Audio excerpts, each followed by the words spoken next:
Whoever knows himself knows his Lord. One of the problems human beings deal with is that they do not know themselves, the essence of their selves. Hence, they don't know their Lord. If human beings don't know their Lord, they are wretched. It's because, according to the religious worldview, God is the only source of salvation. So knowing oneself is fundamental to knowing God. In this video, we begin to know who and what the human being is in the eyes of Ibn Arabi, who is known as one who has explored the farthest limits of this subject. If you like what I do, please like, share my videos and subscribe this unmonetized channel. If you find my videos useful, you can help me keep creating by supporting me, be it PayPal or Patreon, but no pressure to do that, and always put yourself first. The metaphysical anthropology of Ibn Arabi is often referred to as Al-Insanul Kamil, translated as universal man or the perfect human. It is true that Ibn Arabi was the first Sufi thinker to use this term in a technical sense.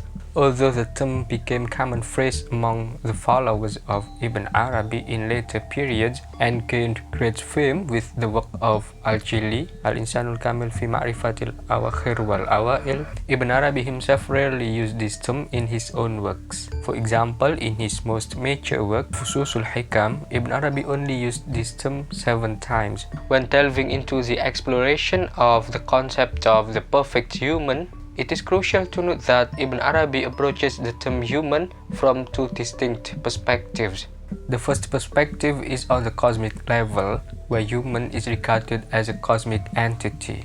In simpler terms, this level pertains to the entirety of humankind. From a logical standpoint, it can be seen as human in the context of being a species, rather than focusing on individual persons. At this cosmic level, human represents the most flawless existence in the world, embodying the Imago Dei. Here, human is inherently perfect and is referred to as Al-Insanul Kamil or the perfect human. In this interpretation, the perfect human epitomizes the cosmos, encapsulating the very essence of the entire realm of wujud. Human essentially becomes microcosm, encompassing and harmonizing all the elements manifested throughout the whole cosmos. On the contrary, the second perspective of human pertains to the individual level. At this level, not all individuals are equally perfect.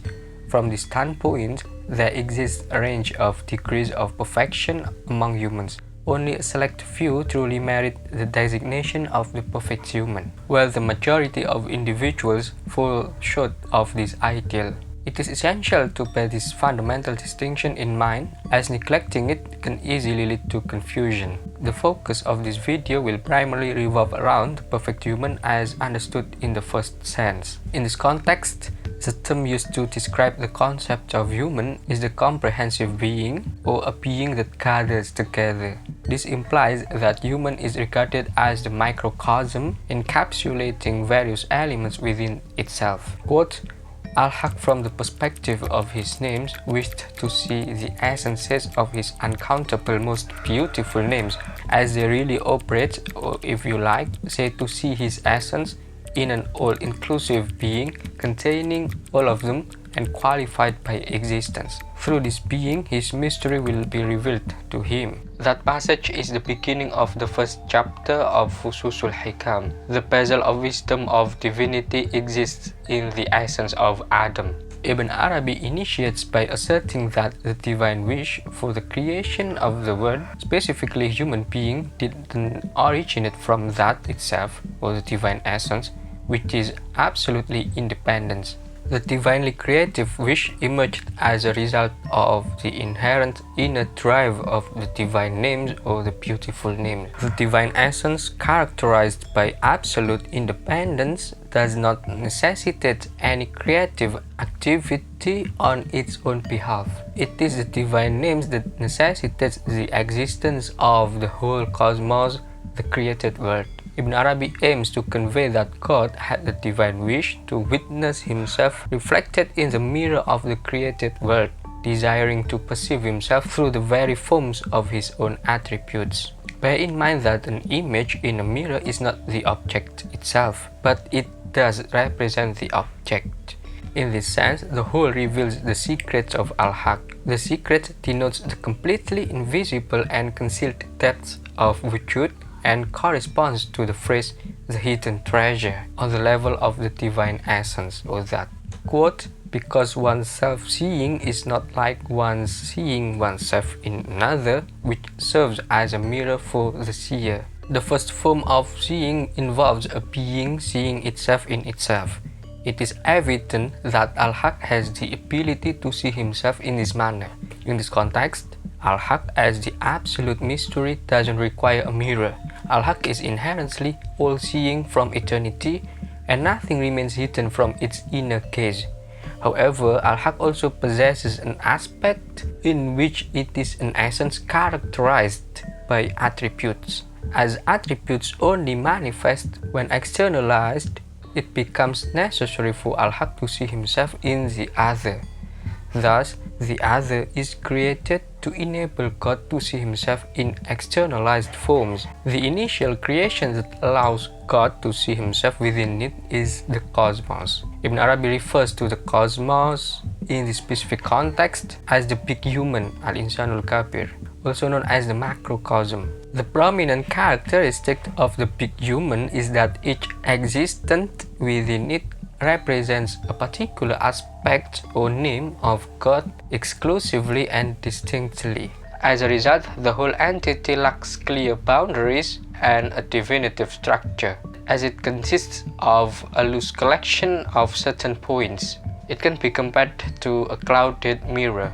In contrast, the second creation intended for God to see his reflection is the human being, which serves as a polished and immaculate mirror, reflecting objects as they truly are. Furthermore, the human being acts as the very act of polishing for this mirror known as the cosmos. The various dispersed elements and qualities spread throughout the vast cosmos converge and unite in a precise focus within the human being. The entirety of the cosmos, with all its intricate details, is reflected within the human being in a clear and well-defined miniature form. This signifies the concept of the human being as a microcosm, where human represents a small cosmos, while the world or the cosmos represents a big cosmos. Quotes, Al-Haq brought the whole cosmos into existence, an existence of an indistinct shape without a spirit in it, and it was like an unpolished mirror.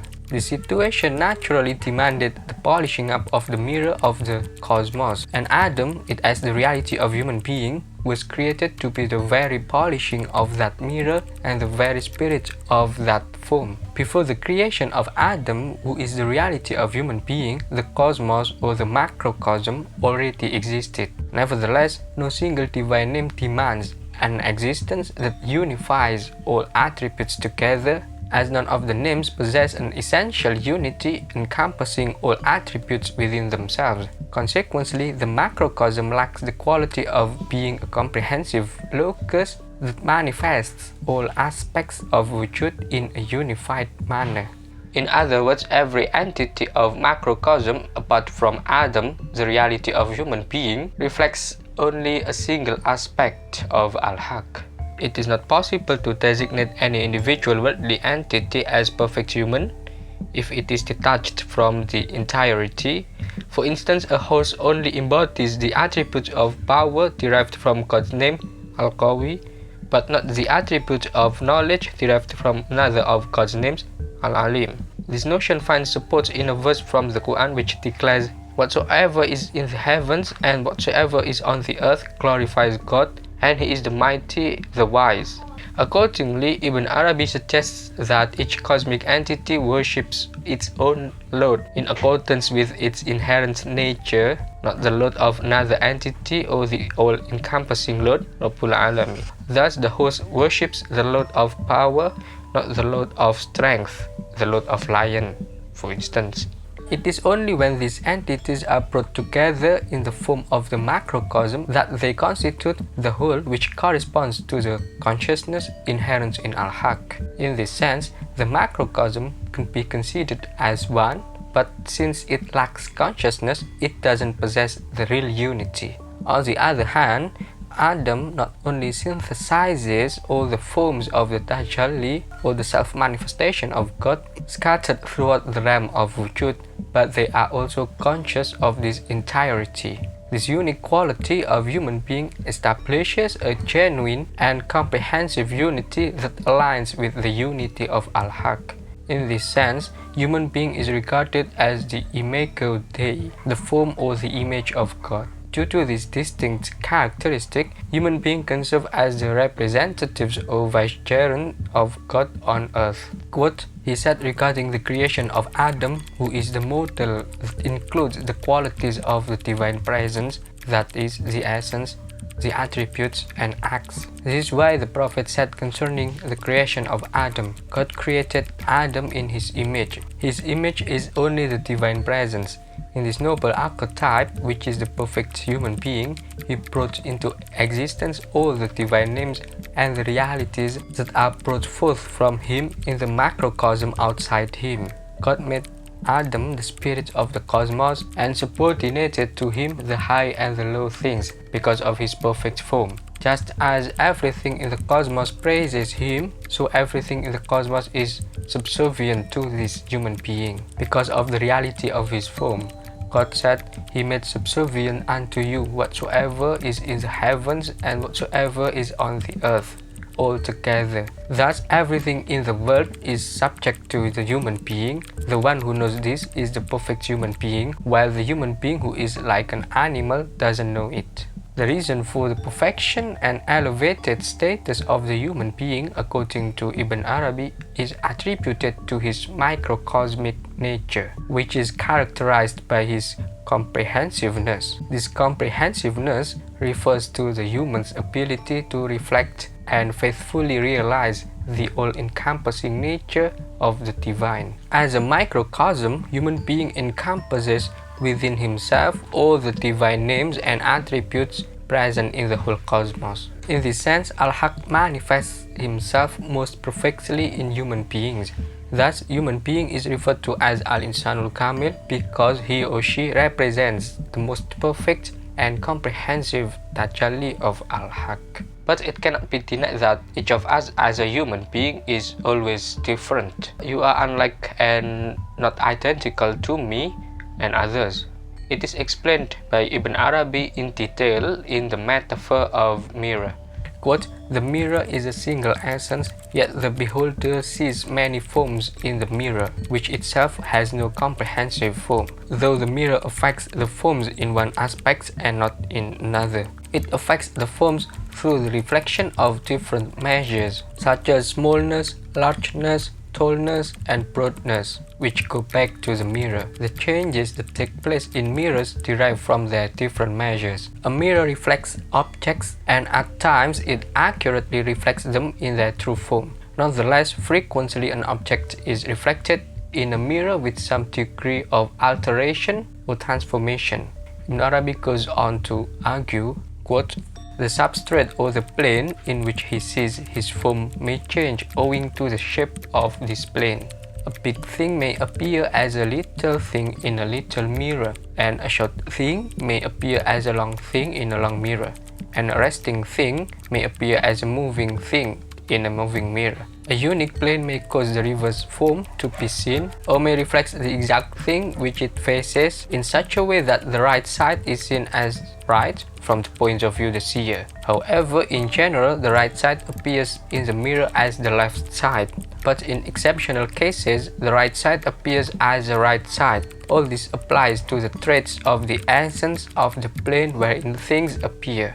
This is the plane which we compare to a mirror. Even when the same object is reflected, it appears differently in mirrors of various sizes. This observation suggests that although each individual human being, as a mirror of Al-Haq, reflects only Al-Haq and nothing else, the reflected images vary from person to person based on their individual capacities. Nevertheless, there is a particular aspect, as Ibn Arabi points out, in which a human being, as the mirror, doesn't have a direct transformative effect on the image of Al-Haq. Ultimately, all transformations of the reflected image originate from the internal modifications within Al-Haq himself.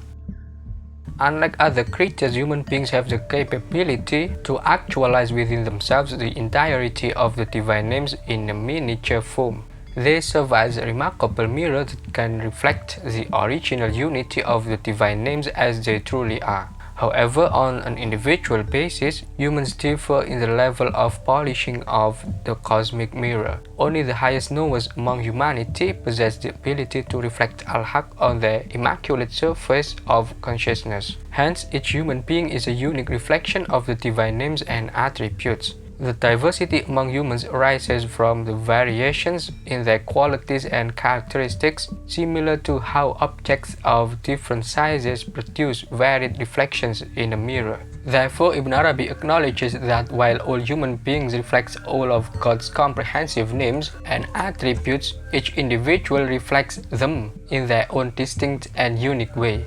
Each human's reflection of the divine names is shaped by their individual qualities, capacities, and experiences, resulting in the diversity and differences among human beings. I would like to say thank you all for having supported and encouraging me. I'll see you next time.